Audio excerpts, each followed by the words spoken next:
Follow me. Move it.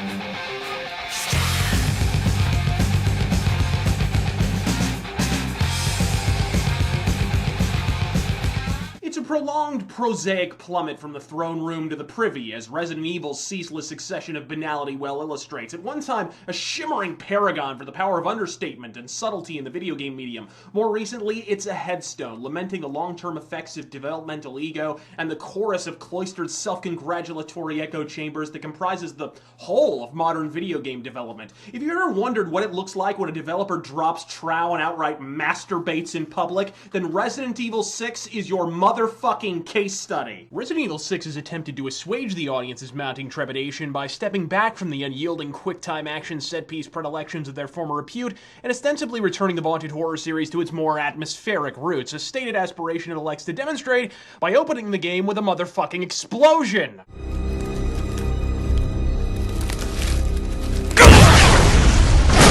And a quick-time event.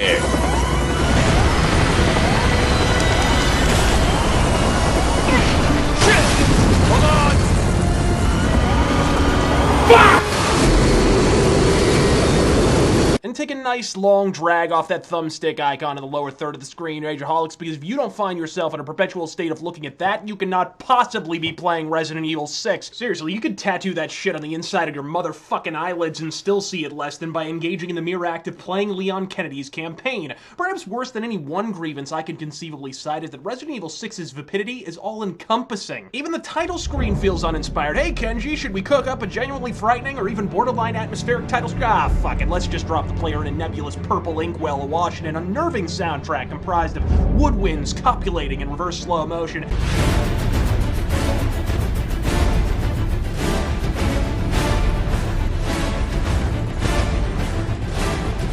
But it's always nice to see an old friend, so when PS2-era design flaws like unpausable cutscenes, rampant screen tearing, and loading times longer than Ron Jeremy's Crank materialize, it's a regular hoot and a half to kick back and revel in Capcom's unrivaled design acumen.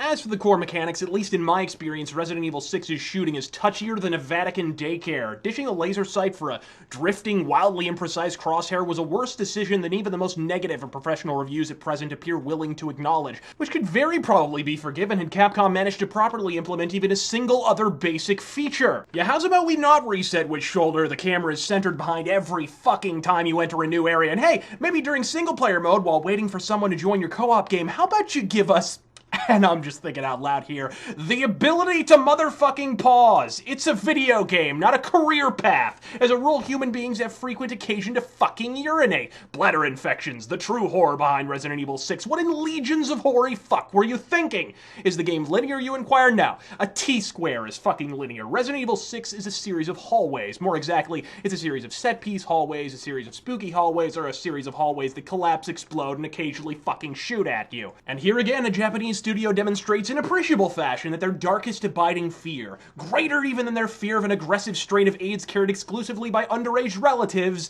is player choice. Resident Evil is cartoonishly reticent to yield the player even the most fractional measure of control and almost anticipatory in its capacity to relinquish it. Want to step down the aisleway to your immediate left after entering the amphitheater during the tutorial sequence? Tough shit, Leon. Hop the railing like a good little gerbil. Really, Capcom? Invisible walls in the year 20 goddamn 12. Whoa, slow down there, Tex. At this rate, you'll be adding a debug mode sometime in the 25th century, which wouldn't be so bad if this game wasn't uglier than apartheid. Sure, the game's shit, but it could at least have the decency to be pretty shit, whether it's blurry textures or mouth animations that take twice as long as the dialogue coming out of them. It's abundantly clear this game was more rushed than Obama's debate preparations, or Obama's ascent to the presidency. But the point is that a game this vapid can't afford to be this ugly. Sure, Deadly Premonition is a graphical Quasimodo, but it also has the depth of gameplay to more than adequately compensate. There's a word for when something is as ugly as it is shallow, and believe it or not, it's not Kardashian, but it is synonymous with Kardashian, and that word is irredeemable. It seems at every turn, Capcom has gone to great pains to make even the most basic functions endemic to baseline game design somehow needlessly convoluted and cumbersome. Don't believe me? Yeah, well, pack your shit and plan for a weekend vacation in the settings menu sometime. This shit would confound Oppenheimer, which once again wouldn't be such a gibbering bore if it didn't take a 5-night stay in said options menu to even get the game to play like Resident Evil 5. That's right, it takes a month-long odyssey through an impenetrable labyrinth of semi-transparent HUD to get this game to play like a game that also sucks.